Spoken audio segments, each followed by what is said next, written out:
This episode of the Hunt Stealth podcast is brought to you by ReadyWise Outdoor. When you're chasing adventure, you need energy you can count on.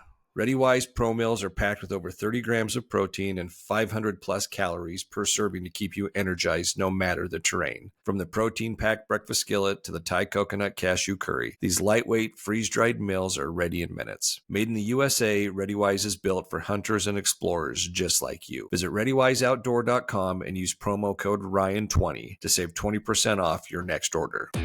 You're listening to the Hunt Stealth Podcast with Ryan Uffens, the podcast where we dive headfirst into the wild. Whether you're an aspiring hunter or an adventurer seeking the untamed, together we'll explore the strategies and stories that lead to success in the great outdoors. Welcome to the Hunt Stealth Podcast. We're sitting down here today with two great gentlemen. Well, at least one great gentleman I know for sure. But we've got Chris Carling on, who is the director of the Western Hunting and Conservation Expo. And we got his buddy, Bryan Paul, also my gym buddy. We go to the same gym and we see each other on a daily basis. But these two gentlemen have been friends and have been hunting together for over 40 years. And they've got some stories that we're just going to dig into and talk about kind of the relationships and things that happen from sharing the love of hunting. So guys, thanks for being on the show. Great. Yeah. Thanks for having us. Excited. Good. Chris, I know I just dropped a little bit that you're the director of the Western Hunting and Conservation Expo, and we'll let the folks know that they'll have to tune in about another month. We're going to do another episode and really kind of dig into the nitty gritty of everything that happens at the Expo and what people can expect coming up. But why don't you guys share a little bit about how you and Bryan met and kind of how you guys discovered your love for your passion for hunting with one another? Good. Bryan, you and I were just talking about this the other day, that one of the the number one first experience we had besides, church and basketball in the neighborhood was in the outdoors. That's what hit it off so many years ago in 1982 or whatever year it was. Go ahead. Yeah. So I was telling Chris, one of the first things that I remember him moving into our neighborhood from out of state, and he and I connecting and hunting as teenagers up City Creek Canyon, not knowing really anything about the area, but we just knew we wanted to hunt, and I had a background in hunting with my dad and brothers and uncles and grandpas. And I know Chris had the same experience with his family. And so we both grew up having the love of getting out and hunting, but I never did it with buddies because I was always with family. But once, Chris and I met and we knew we had that same passion, we started hunting. And I think our first experience, we drove, I don't even remember what kind of a vehicle. It wasn't a truck, I know that, but we drove and parked up City Creek Canyon above Salt Lake and hiked all over the hills up there above City Creek. And that was where we met and hit it off. And that's where our love of hunting and our friendship really blossomed. Mm-hmm. We may have killed a porcupine up there. I can't remember. Yeah, anyway. we may have shot some things that we shouldn't have, but okay. We have we filled our once in a lifetime magpie tags, I guess. Bryan mentioned the generational component to our hunting experiences. I don't think guys like Bryan and I know there's thousands and tens of thousands of them out there, maybe millions, who are in the very same boat that are at least 40 plus. I don't think we could have gotten away from the American tradition of big game hunting if we tried. We had it coming. I did from both sides of my family, grandpas, uncles, cousins, and now that's continuing. But there's been times when we've had 3 and even 4 generations on a mountain with dead bucks in camp, kind of a thing, and it's still a relatively common thing. That, I don't see it firsthand, but I see the photos, I see the videos, I talk to people. When we hunt, It's often with buddies and sons and maybe an uncle or a brother. Brian's parents and mine have passed on, but it's a multi-generational experience that is a deep, deep tradition, not just here in the Intermountain West, but this country is full of that tradition, and it's alive and well, I think. It's just, you just have to navigate it differently these days. We can talk a lot about that. Yeah.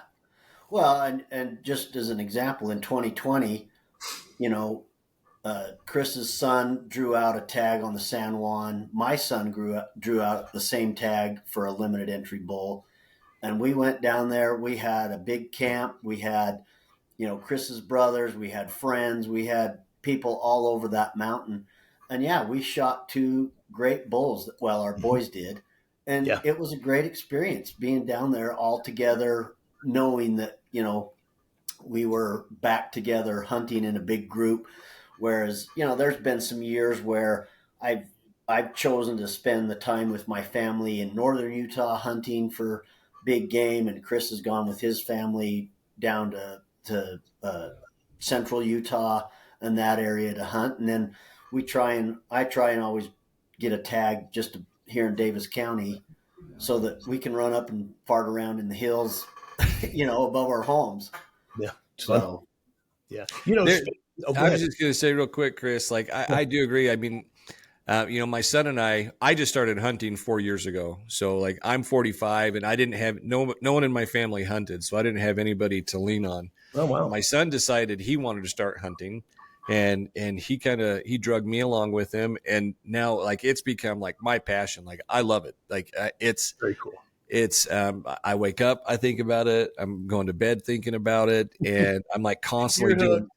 Yeah, well, I'm hooked, and I'm going like I wished I'd have been doing this my entire life, but we did a lot of stuff together. But it is kind of interesting, that generational thing, how it pulls it together, because while like I grew up playing baseball, and like Brian, I know you and your boys, like they're big into baseball as well.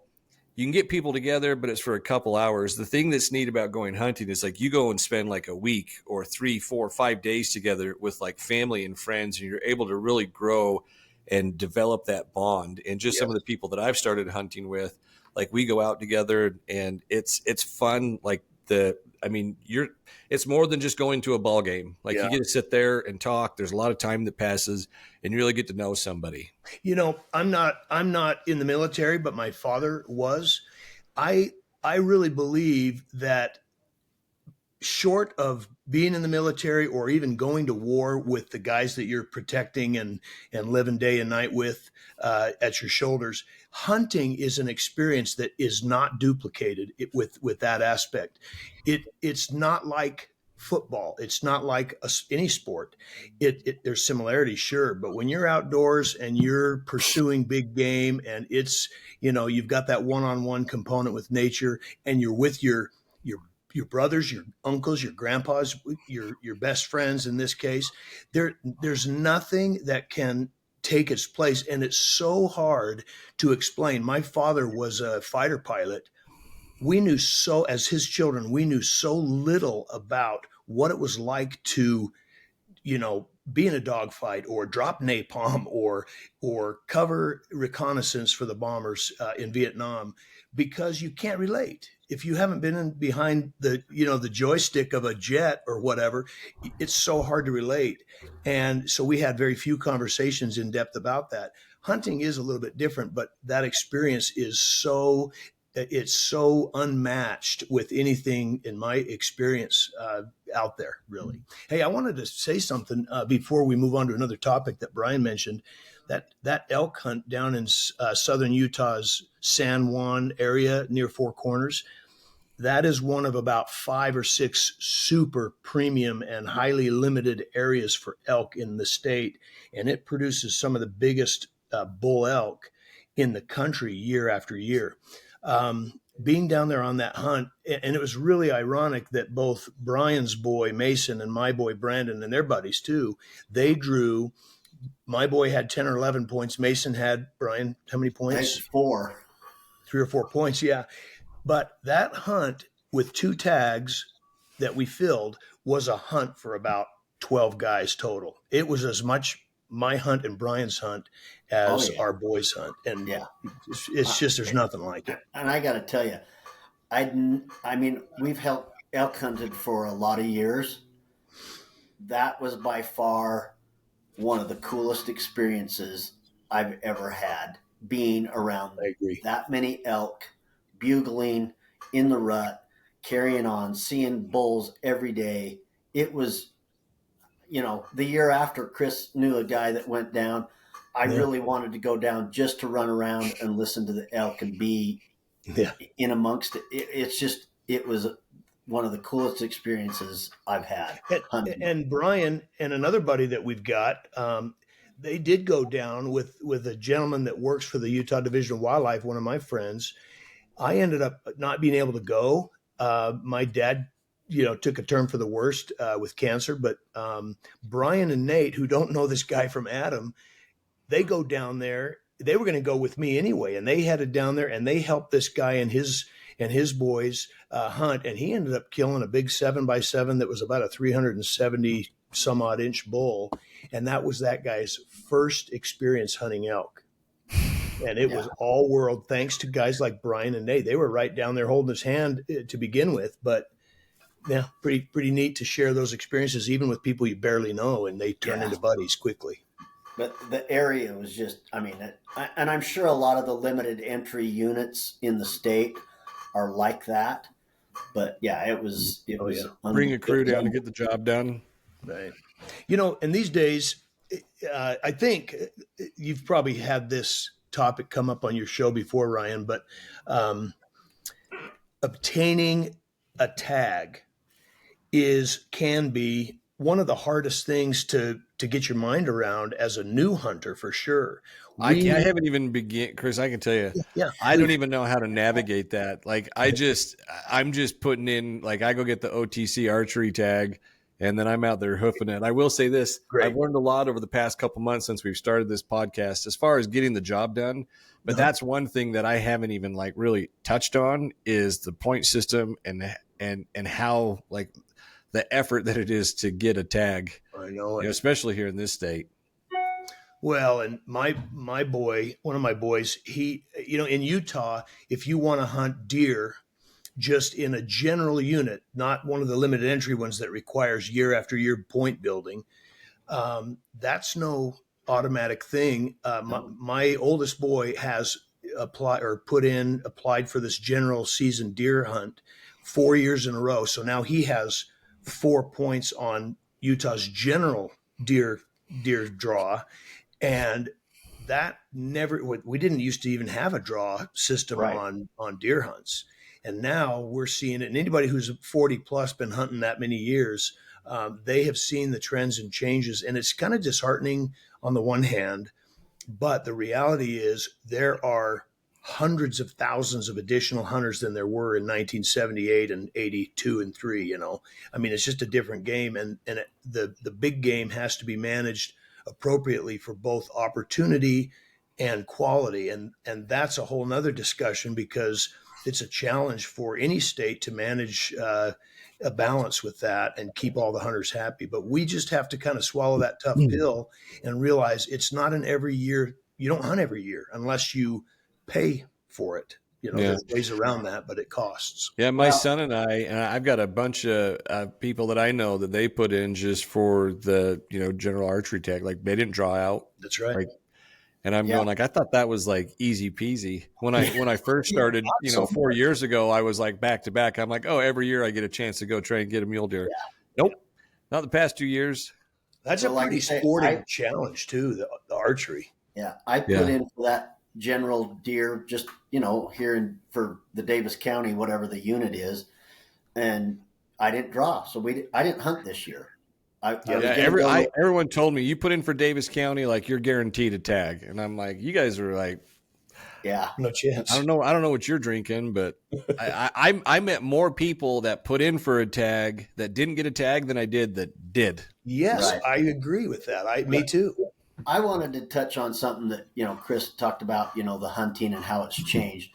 When we first met, and for a lot of years, him and Chris and I and a couple other buddies, it was nonstop hunting from freaking middle of August That's through right. the end of November. We were hunting archery. If we weren't successful then, we were going to rifle, and if we weren't successful then, we were going to muzzle loader. We were doing it all, and Yep. it was just and those were the, I guess, the good old days, if you will. But yeah, we were hunting Yeah. fools, and we would do every season, archery, muzzleloader, rifle, every year Right. for a lot of years until things started to change, and we had some great hunts. What do you guys prefer when it comes to like whether it's deer or elk? I mean, do you guys like rifle, archery, muzzleloaders? Is there one that you guys prefer more than the other? We hunt rifle mostly, Yeah. and black powder. Yeah. Okay. If I had a choice of animals, I want a trophy bull. That's my hope before I die is an opportunity at a trophy bull. That would be either black powder or rifle. I don't know that I could ever get myself good enough to be a good enough archer to get in there and get one. But Yeah. So Brian, and plus, my odds of being successful with a rifle or black powder would be, Yeah. substantially more than if I were archery hunting. So, Ryan, you take a look at success rates. All states have a tracking of the data for the success rate for the different weapon types and the different species. And generally speaking, and I'm, kind of going off of what I've seen and heard. This isn't a scientific number, but I know it's in the ballpark. States across the country are seeing a success rate with archery as a weapon in the 17 to 23% range. And 23%, those are whitetail state numbers. Utah, Wyoming, Idaho, Montana, some of these western states, the archery success rate it doesn't even touch 20% typically, even on these highly limited units that Yeah. you might spend a lifetime building these points for. And that's disheartening for some people to realize when they come off the mountain eating tag soup. That's Yeah. what happens. Yeah. Yeah. Well, that's where I'm at. Like I said, I started 4 years ago. For whatever reason, I decided that I was going to make the commitment that I'm not going to do anything else until I get a bull with my bow. So Cool. Way yeah, to go. I- Good luck. yeah. Well, hey, I'll take it. I will say and I've shared this before. I won't go into all the details, but we were up here in Davis County, Mhm. and there was this massive bull. I'd never heard like an elk moving through the trees before, and like the scrub oak and like the branches snapping. Yeah. And I'm like, what devil monster is coming up behind me here? Wow. And I turn around and I see him, and he was at 30 yards. Oh, wow. Pulled him out, ranged him, but I didn't have a clean shot on any vitals. And so like I start following him, and I sitting there, and I draw back, and I'm like, he's 3 yards from an opening, and I'm going to have a clean shot at vitals. And then all of a sudden I felt this wind smack the back of my neck, and he stops and looks, and it was the last day of the archery hunt, and he just bolted, was gone. Oh, yeah. They can move when they need to. I know it. Oh man. But that, like, I think I needed that on my very first experience. Yeah. Otherwise, I don't know that. I mean, the past couple of years we've been out, we haven't been able to really see anything where we've been going. But I do love the challenge of it. I love that I'm out there with my son and our buddies, and we're out there getting a dang good workout in, trying to get back into where those things are. And it's Speaking a of lot of fun. workouts, one of the biggest workout, on a hunt I think that I've ever had was with Brian. It was he and I only in an area called Wanship that's all private now.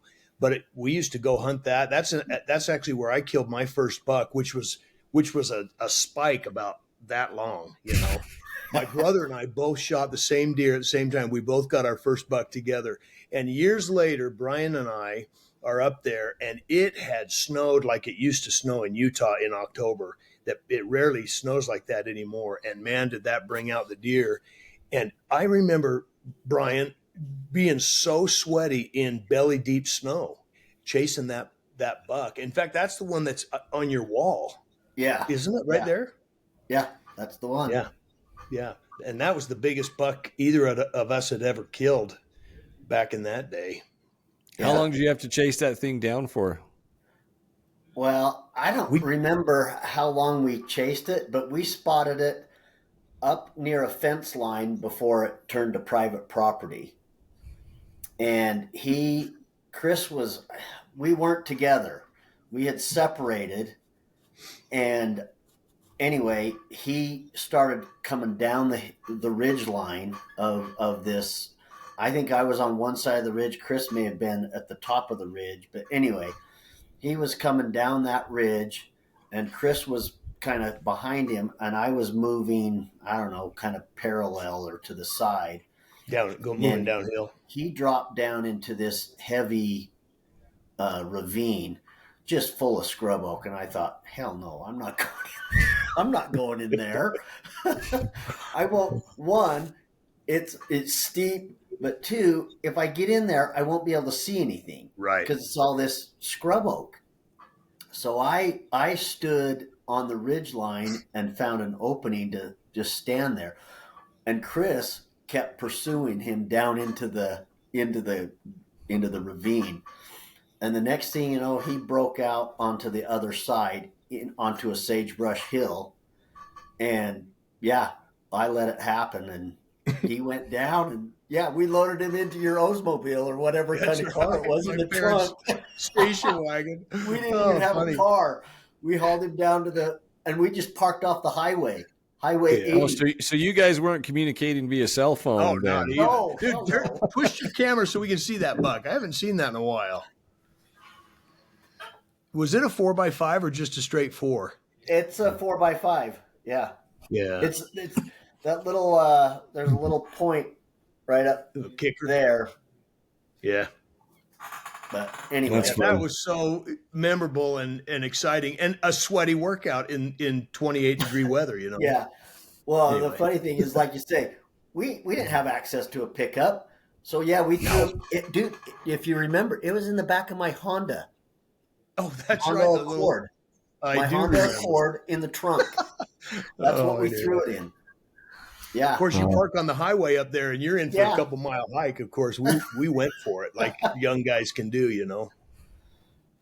And I was telling Chris, now that he mentions that story, not too long, I went up the next year or the year after, and I had, with a different buddy, but I had the almost exact same experience again.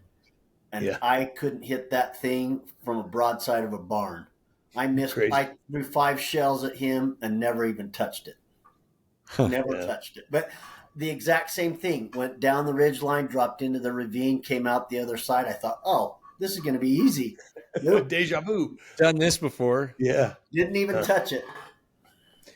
You know, those experiences have changed so much because of, well, so many factors too. And that's, again, such a deep conversation. But the reality is you can't go and buy a hunting permit over the counter from Sunset Sports or Wolf's, you know, back in the day.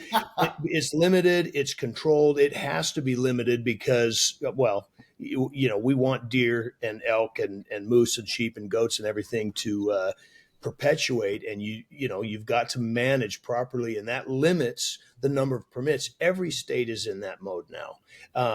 Some whitetail states might be different for whitetail doe tags, but we're talking about Western big game hunting, and it's a different game. So our experience together as friends and our boys and extended families has changed and had to develop and kind of morph as the conditions have changed.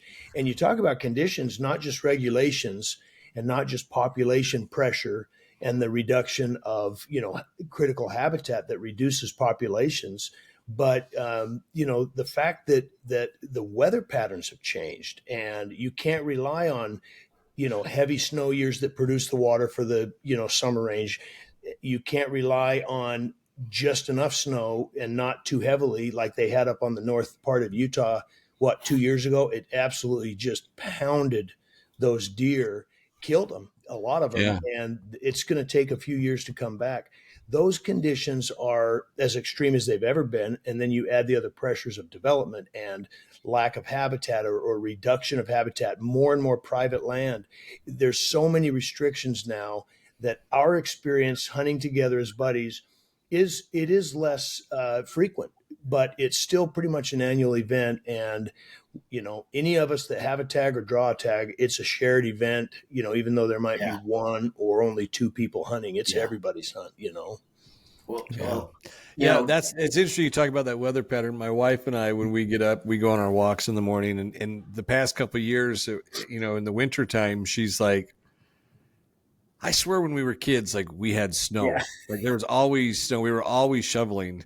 And Yeah. she's like, am I not remembering that correctly? I mean, and we're about a mile and a half away from the home that she grew up in.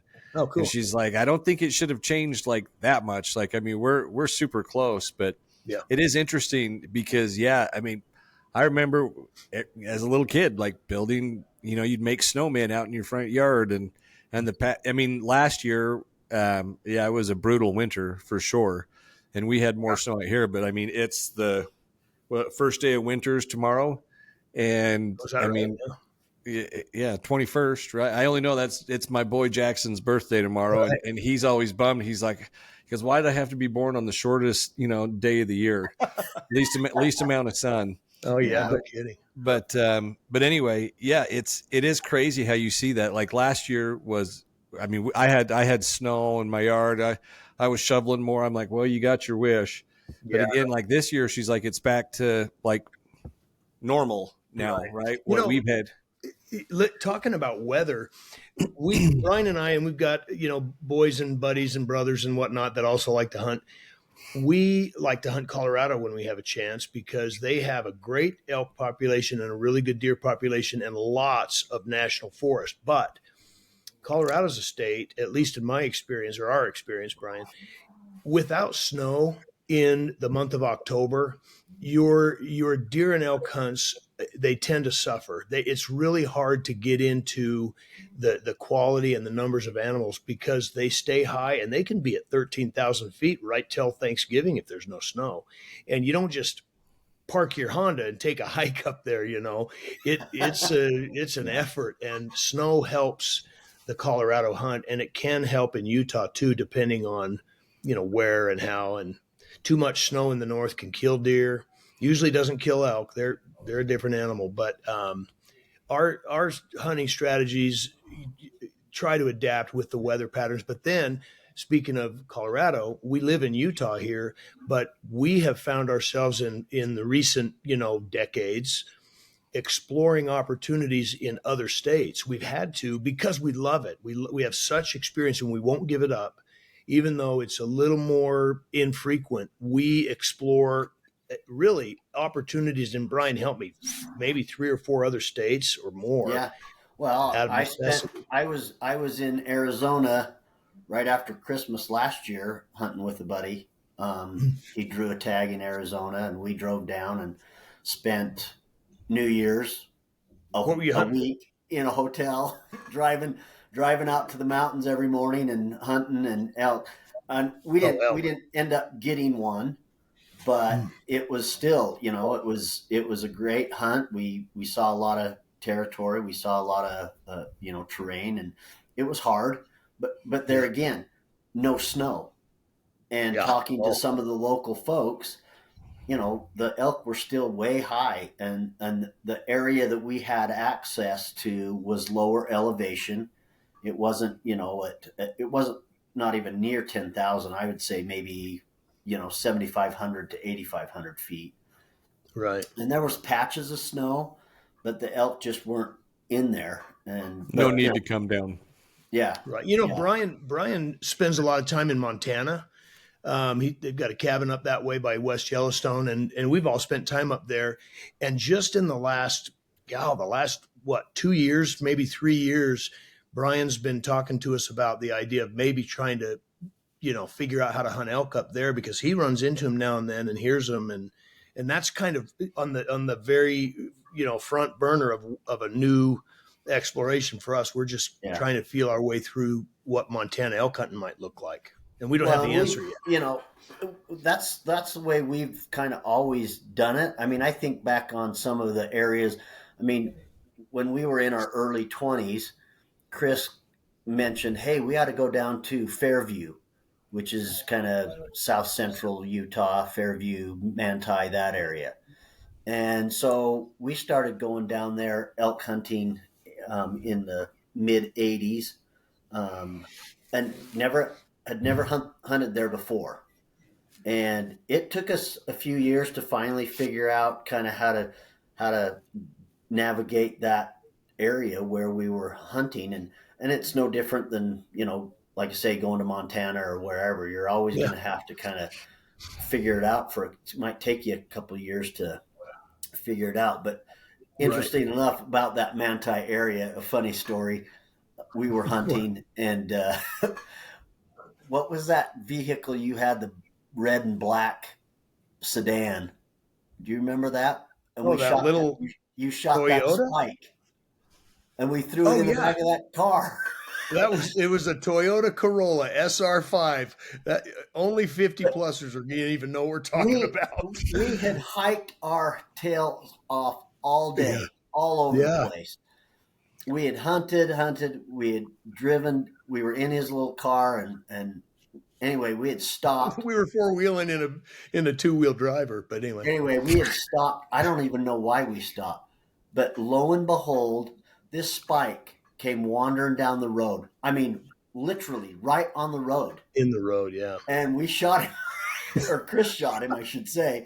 Chris shot him right there. And were you just hanging out the window? We were out of the vehicle doing something. We were out of the vehicle doing something. We're probably peeing, Ryan. Anyway, he come down the road. And it's like, you got to be kidding me. How does this happen? But, we probably put on 12 miles on that mountain that day, I'll bet you. Yeah. And then, we stuffed that whole thing. We didn't even detach the hindquarters. The whole thing went in the trunk. Yeah. So you guys were on your way back?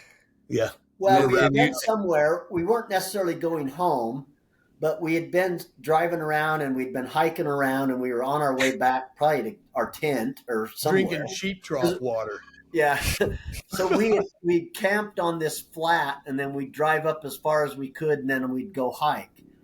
And anyway, we were driving back to our tent and had stopped. And he came down this dirt road. I mean, right to us. That was crazy. I thought, how does he not even see or hear us? And and it was an any bull unit.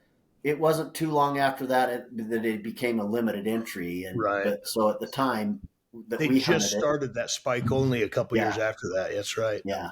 So that was a fun hunt. Yeah, it was. That spike only management tool in Utah, that's not been in place forever. But like Bryan said, what was it, late 80s, maybe mid 80s when that it was mid 80s. Yeah. That's when Utah really started mushrooming as a trophy bull state. I mean, there's so many 400-inch bulls that were put in the books, in that 20-year period. It's not even funny.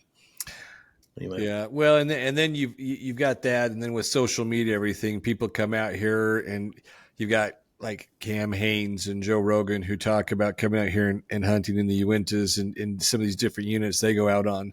Yeah. So now everybody else that's getting into it, I mean, that's kind of where I decided I want to do archery. I heard like Cam and watching like Donnie Vincent and like Joe Rogan and like Jocko Willink, all these guys starting to get into archery hunting. I'm like, well, I'm here. I may as well do it too. And then my boy's like, let's do it. And I was like, all right, fine. But then I just like, I'm hooked, man. Like I'm all in. Like it's you kind haven't killed yet then, Ryan? What's that? You haven't killed with your bow yet? Nope, not yet. Has your boy? Nope, not yet. If you keep it up, it will happen. Oh, we will. And we're starting to put more and more time in and just like talking to people, like that's the one thing. It's like what that I've discovered with hunters, it's like they're super willing to share their information, their knowledge, I but agree. it's like, do you really want to do it? So now that I'm committed, it's like the guys down at Wild Arrow, right? Yeah. Like they would I Jeremiah got and those started. guys are good. Jeremiah, Yeah. Jeremiah, Cody Namor, like all those good. guys down there. Brian. Yeah, they're all amazing. And now that it's like, now they know, like, hey, I'm committed. They're like teaching me different things, like like Cody's like, he goes, okay, he goes, I'm going to take you out next year. He's like, I'm going to call a bull in right on your lap, so that if you don't get it, it's just because you're a terrible shot.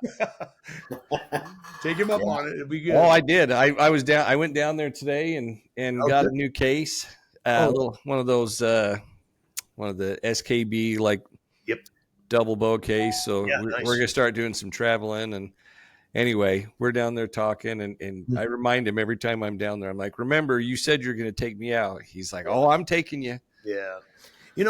Let me go back for a second to, the history that Brian and I and Nate and Mike and a few of these other buddies that we've got, and even our boys, our experience as it's changed. We've also seen people who have allowed themselves to give up hunting. The older generation, I mean, the ones that are, our age and older even, they don't like the idea of not having the ability to buy a tag and go hunt and get their 2 or 3 point, whatever they might see. So they're thrown in the towel. And we see a lot of that out of frustration. A lot of these hunters that have the history and the experience of what it used to be like, they're just upset. Plus the price of it, it's not an inexpensive sport, but it can be affordable. But that's sad. You've got people who are leaving the sport, but not in the same numbers as are joining and entering the sport. You and your boy are a great example of that. That's happening by the tens of thousands. And we could talk all day about that too. The state of Utah can share all kinds of numbers and information with you about, new hunters who apply for the first time for elk or deer points, for example, every year. It's pretty staggering. And the population increase of in-migration into the state of Utah, for example, let alone these other states, that you see an increase in the hunting, those interested in hunting and applying and trying to get tags. So it's not a dying sport or hobby or activity by any means. Yeah, I tell you, the way that I convinced my wife to let me do it is she's like all been about like eating organic and cutting out all the seed oils and the bad stuff. And I'm like, honey, it doesn't get any more organic than like elk or venison meat, right? I'm like, I mean, that I say that jokingly, but it is like, there is something about being able to go out and harvest your own food, and the confidence that it gives you to be able to still provide for your family. Now, my family would have starved if they were relying on me over the past 4 years to fill the fridge or the freezer with meat. Yeah. But I'm getting there. Yeah. I'm convinced that next year is going to be the year. So, but yeah, if you kill an elk, you're going to have to buy a new freezer and upright in the garage. I've got them all. I've got a couple of them picked out, because I know if both my son and I get an elk, I'm going to have to get 2 freezers, because he doesn't have any place to put it right now. Oh yeah, it's massive amounts. Right. Yeah. Well, and I think about those 2 elk. I mean, yeah, it filled my freezer and my son's freezer, because he's like, I can't put this on. The one thing I would say about that though is, I mean, it is providing clean food, if you will, when you shoot a deer or an elk or a moose, whatever. But it's not cheap like beef. I mean, no. I was talking to a buddy the other day. I had lunch. He just shot a deer that I was actually supposed to go hunt with him, and he shot it before I could get up there. But anyway, he just had it processed and done up. And he was telling me it was costing him like $400 or $500 to have it, made into jerky and different things. Easily. And I think back about those 2 elk that we had processed there in Monticello. Yeah. And, I was close to $1,000 by the time it was all said and done. You know, and here it is. But, 3 years it was worth it. It was worth it. Oh, yeah. Yeah, it took us about 2.5 years to eat all that. And we gave away a lot to friends and family who wanted it. That's crazy. Anyway. But, You know, the one thing I was going to say too is, you know, learning and kind of figuring things out. We've done that same thing with fishing, and I know this isn't necessarily a fishing podcast, but the same We kind of talk about it things. all, Brian. Good. We've spent hours, years, you know, fly Oh, yeah. fishing, fishing out of a boat, fishing from the shore. I mean, hell, we used to ditch class up at Weber State and go fish off the shoreline at East That's Canyon right. in That's the middle right. of the winter. And we used to just tear it up. Yeah. But yeah, and it was so good that, yeah, hell with school, we're going fishing. That's sad. We'd Yeah, build a true. fire on the shoreline and sit Yeah. there and fish instead of going to school. But Yeah. anyway, but yeah, we've kind of learned over the years the same kinds of lessons, you know, how to figure things out, what rivers to go to. I mean, Chris mentioned the cabin that I have.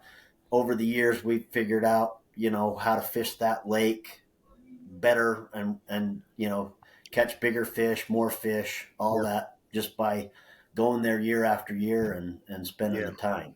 You know, I know I'm Brian, bummed I wasn't able to get up there, and I appreciate that invite you gave me. I had some stuff. Go ahead. We do need to go up there and do that. We do need to go do that. You know, we tell ourselves recently we had this conversation again, but through all of these decades that Brian and I, and we have to give credit to Nate and Steve and so many other people here, Mike included, and our boys, we do not want to, when we're 65 and 75, look back and say, gee, we should have gone more. We should have gone and, you know, hunted more, fished more, spent more time outdoors. Yeah. We refuse to be in that position. And so we take advantage of every chance we get. It's hard to coordinate schedules when you're in the height of, you know, your career and you're trying to provide for your family and make it, you know, in corporate America or whatever. But it is as big a priority as anything in our lives, I think. Yeah. And I see Brian training for it. I see you, man. I see you running up and down that staircase there at the gym, and I'm like, yeah, you can hike circles around all of us, and that's true. Well, you know, but back to kind of what we were talking about. Even sometimes if it doesn't happen. The fact that we're always talking about it, trying to figure out when we can get our calendars together, when we can, you know, make it work, and to get out. And maybe it's only a handful of times a year, as opposed to, you know, spending weeks and months like we used to. Yeah. At least we're always talking about it. We're looking for the opportunities to get out. Like you know, my buddy that drew a tag for his deer tag. I knew I was going. I just couldn't get up there in time, and I told him, you know, don't wait. If a buck that you want to shoot presents itself, don't wait on me, because I got to work, you know, and I'll be up when I can. And that's what ended up happening. But, you know, we're always, whenever we're together, when we're having a conversation, we're always talking about, okay, when can we go? When can we? Chris, it's always hard for him this time of year through the, you know, early spring, because he's got the Expo going and things of that nature. But man, once the spring comes, it's like, okay, what river are we going to? Where are we going to go? Yep. And I know we were talking a little before. I think it's cool that you guys, you know, do so much together, whether it's fishing. Didn't know you guys duck hunting together as well? Yeah, we've done. Oh, hey, I'll show you something here. A prop I brought for you. This is, if you can't tell, a 4-curl mallard there. But Brian and I, this is going way back. This is 1983, the winter of 1983 in West Davis County, West Centerville, when you used to be able to hunt there. And we both killed greenhead mallards. Yeah. We were right side by side, popped up over the railroad tracks, boom, boom, and 2 birds dropped right into the water they were sitting on. Yeah. And we both had them mounted up. I think the kids got into it, or a dog, I can't remember. But we've waterfowl hunted a lot, you know. We've fished a lot. We've hunted deer and elk mostly. And what else have we hunted, Brian? Well, I mean, we've done pheasants. I mean, all the upland game. As a matter of fact, I was thinking about this, back when Chris and I were in college, not only did we hunt and fish, but we actually published some articles that were produced in, little magazines about hunting and fishing. And yeah, I mean, it was just our passion and is still a passion. And to the point that, we were, go fish here, go fish there, or go hunt here. I mean, even if it was just going out and shooting jackrabbits, we wrote about it. You I know, have a we, whole we had a binder. little I have a buddy whole business binder full going. of these articles that we wrote. And the thing is we got paid for a lot of it, and we squirreled away that money, and what do we do with it? We use it to pay for some special hunt, that we went on back in the day.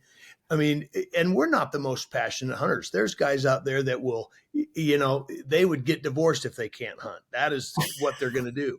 We're not quite that extreme, but it was pretty serious business for us then, and it still is now, I think. Yeah. Hey, Yeah, tell me, what, as you guys think back, I know you've shared a couple of stories. What's been like one of your guys' favorite experiences that you guys have had together when you've been out hunting? Yeah. Chris, you go first. Well, I tell you what, that one we talked about in the deep snow where Bryan killed that buck on the wall behind him, that was very memorable. We spent so many days and nights and unbelievable miles on the Manti unit, which is anywhere from, south of Spanish Fork Canyon down toward Ephraim and Manti, up and over back toward Huntington Canyon, and north back up through Price and back to Spanish Fork Canyon, that whole area. We spent more time in those mountains through our college years, maybe more than we were in college class themselves. I don't know. Oh, but absolutely. There are endless experiences there. We saw some huge deer, big bucks, and often you can't get a shot at them because you see them and they're smart animals. But so many experiences. We won't go into detail about Zumbo, Bryan, but pretty well ingrained experiences there. Nothing. I can't think of anything life threatening that is memorable, but yeah, there's a couple of them. Yeah. Again, I don't want to throw myself under the bus, but Bryan got left high and dry on another 6 feet of snow somewhere in Davis County. We went home without him. That was horrible. I thought about that. Did you? Yeah. Oh, I was on the verge of hypothermia, dying right here in Davis County, right above our homes. Yeah, it was real. Yeah. It was very real. but So wait, is this like you take like a kid to the park and forget, like you backed everybody up but forgot, or were you just like, to hell with Bryan, like let's get out of here? Well, that's what it turned into. But we had been hunting, and you talk about preparation and that kind of stuff. Yeah. Well, shit, I wasn't prepared at all. No, but good. we got up to the top of Bountiful Peak, and the clouds came in, and it started snowing. And everybody, we had 2 trucks, everybody piled out. And like a dummy, I decided to walk downhill, and I just kept going. I kept going. Well, the snow ended up stopping, and I'm making my way back, up out of the canyon, and I'm heading for the truck. Well, I see a big 3x4 buck laying down in the snow. He sees me, he jumps up, he runs uphill. Well, I proceed to chase him up the hill. I get to the top of the hill. I'm following his tracks because there's all this snow, but I am soaked from the mid-thigh down, freezing. And I spot him in some aspens. I pull the trigger, shoot him. I go take care of it. I hang it up because I'm by myself. Nobody's around. So I hang it up. I think, okay, I'll go get my buddies and we'll go get him. Well, I hike back down from where I'd come, and I have to go back up the hill, and my legs start cramping. I'm soaking wet. I'm freezing cold. I start laying down thinking I got to sleep. And but I kept telling myself, if I go to sleep, I'm done. I'm done. I'll freeze. So I trudged up the hill. I get up there, everybody's gone. Ryan, they leave me a truck with some keys. And let, they all left. let me tell you why. There's a why, Brian, and don't Yeah. forget this. We're with Brad, Brian's senior Oldest. brother by 10 years, and he says, Brian's fine. And Brad had the keys to the truck that we were warming ourselves at. Next thing you know, we're going downhill back home. And so that was over thanks to Brad, you know, and I don't want to blame him only, but hey, he was older than us. He was our senior, you know. Yeah, I'm glad you didn't die, Brian. I mean, you know, I didn't. The thought of dying did cross my mind, but you know, yeah, that could have been very disastrous. Yeah, that's scary to think about. It worked out in a way that you can look back and laugh about it, but that is for people that are listening to this that are new to hunting. That is like a very, like the hypothermia is a very real deal.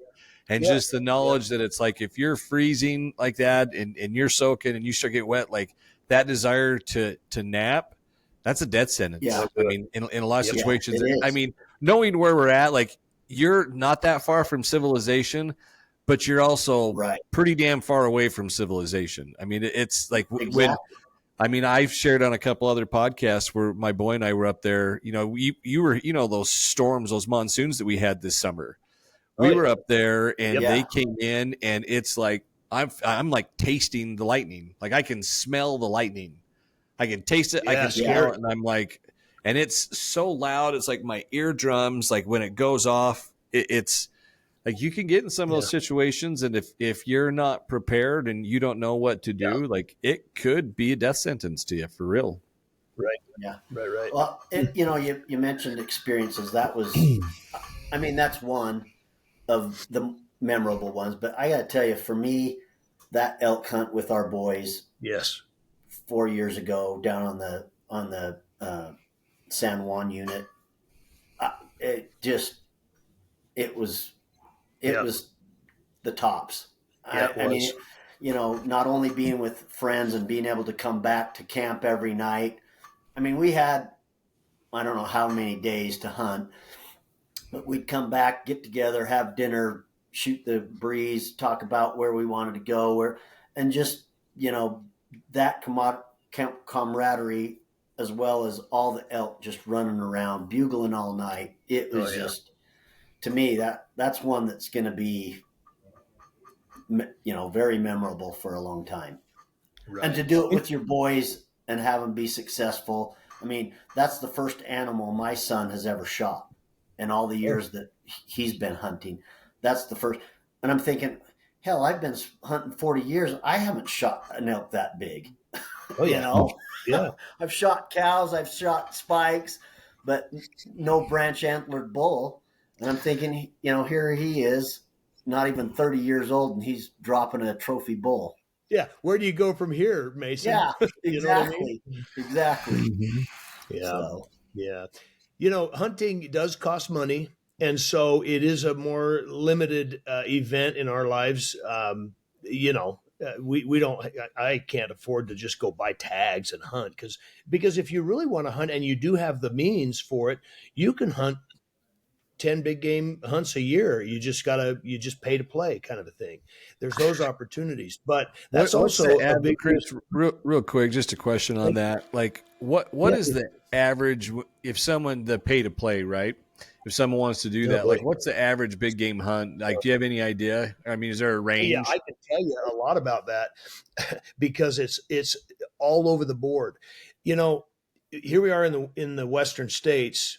If you want an opportunity to hunt something that's relatively affordable, look at whitetail deer hunting anywhere east of Colorado. But you can also hunt them in Montana and Wyoming. That's relatively affordable, and you can draw Wyoming whitetail tags.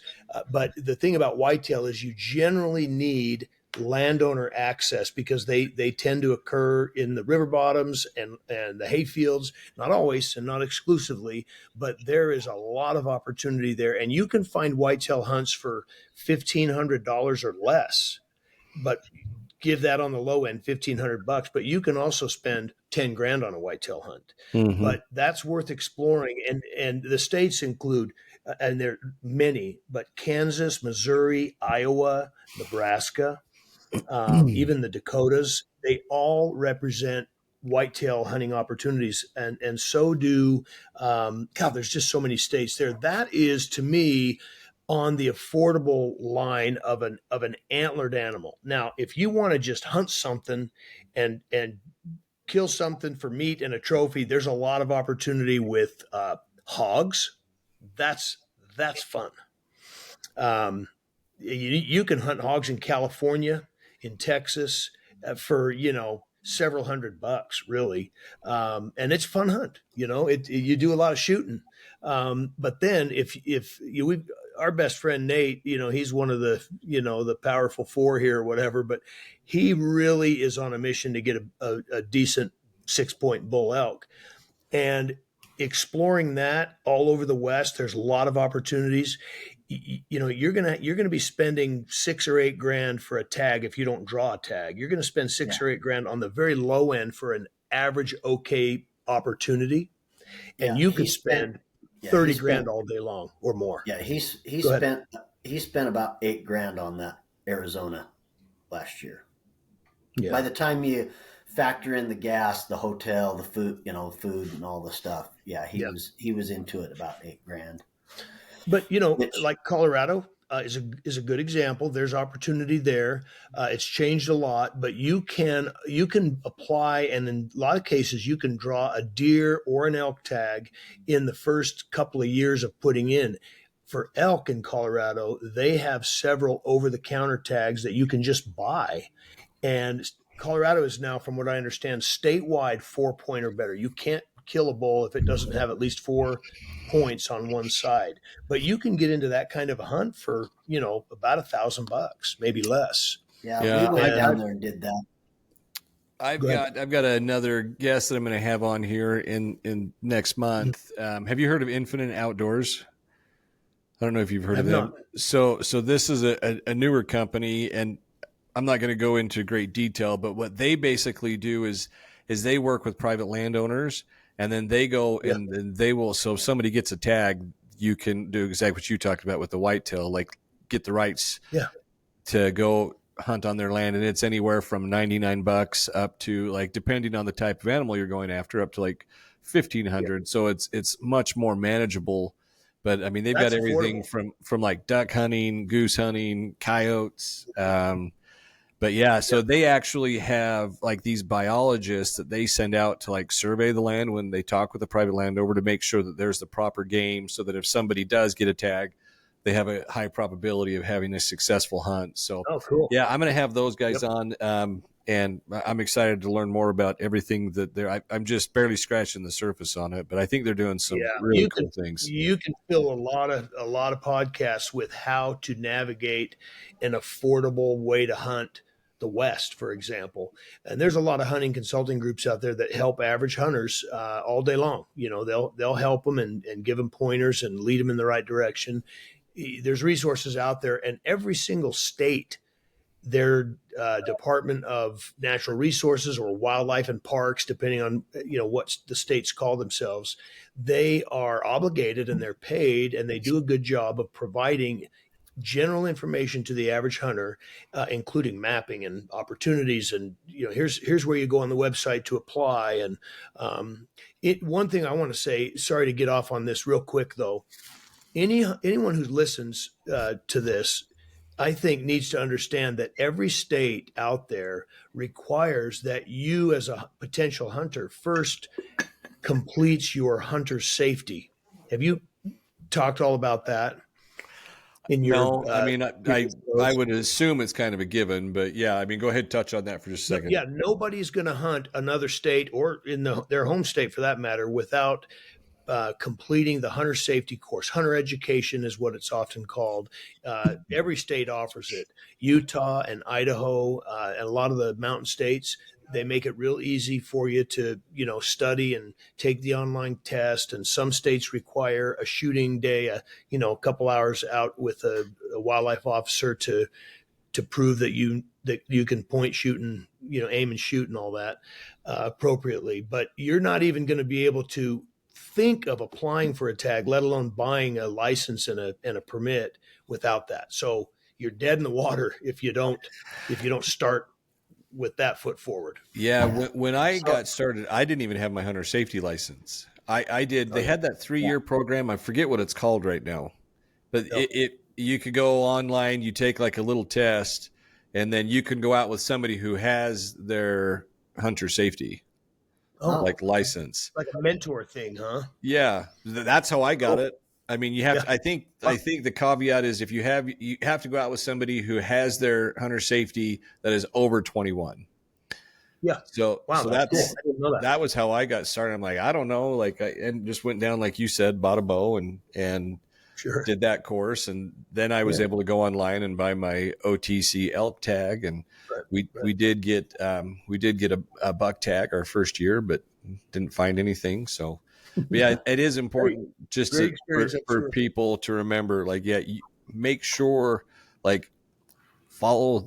The last thing you want to do is have like your truck and everybody impounded and yeah. Kind of along those lines, my daughter, this is when she was in high school. She wanted a bow. I was like, you don't need a bow. You haven't expressed any desire to hunt. So why do you need, but she wanted one. I says, okay, here's the caveat. You're going to take hunter safety and you're going to hunt. If I'm going to get you one of those nice expensive bows, you're going to hunt. So yeah, for a few years she went out and we'd go up above Eaglewood, hike up towards in North Salt Lake, hike up in the hills and she's never shot anything but now that she's got her hunter safety, I make her put in every year for that San Juan elk unit. Yeah. Yeah. I tell you what, you mentioned, Brian, Eaglewood. I tell you, I hate golf. I do not like golf at all. There's nothing about it that I like, but I do go out and play with clients. But I tell you what, if there was a summer tag to be able to shoot a bull up at Eaglewood there in Bountiful, man, I would have filled some tags up. It's amazing some of the bucks that you see up there, especially towards like the end of summer when they're in the full velvet, and I mean big bucks. They love the golf courses. I know. Well, I remember Chris's grandparents lived up there on the avenues, and we hiked up with a muzzleloader one year. I remember up above their home, way up high above in some of those hills that obviously connect over to North Salt Lake, and we saw some big bucks, just not close enough that we could use a muzzleloader on them.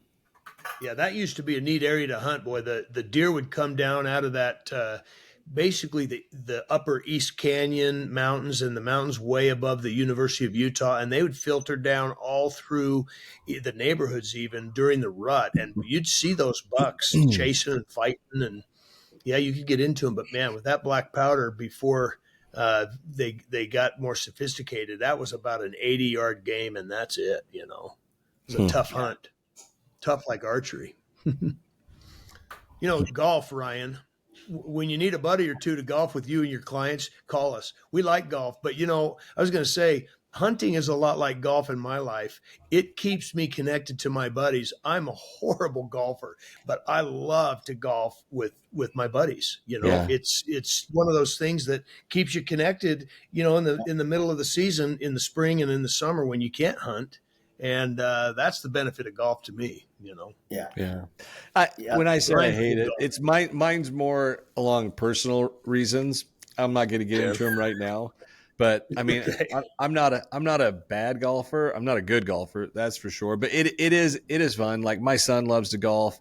I've got my brother-in-law. He golfed at BYU in Minnesota, and his cousin's actually Tony Finau. So I know he's gone out and caddied for him before. So we've got, next time we've got some clients to go out, I'll for sure let you know. We're heading down to, I think we're going to go try to hit Black Desert in January. We're taking some clients from Traeger out to go. We're going to spend a weekend down there playing a little bit of golf. So yeah. Cool. Good. Yep. So, well, guys, hey, I really appreciate your time. As we kind of wrap up here, is there any final thoughts or maybe suggestions that you'd maybe leave with some of these folks that are new to hunting that you think would help them either have a better experience or a more successful hunt? Okay.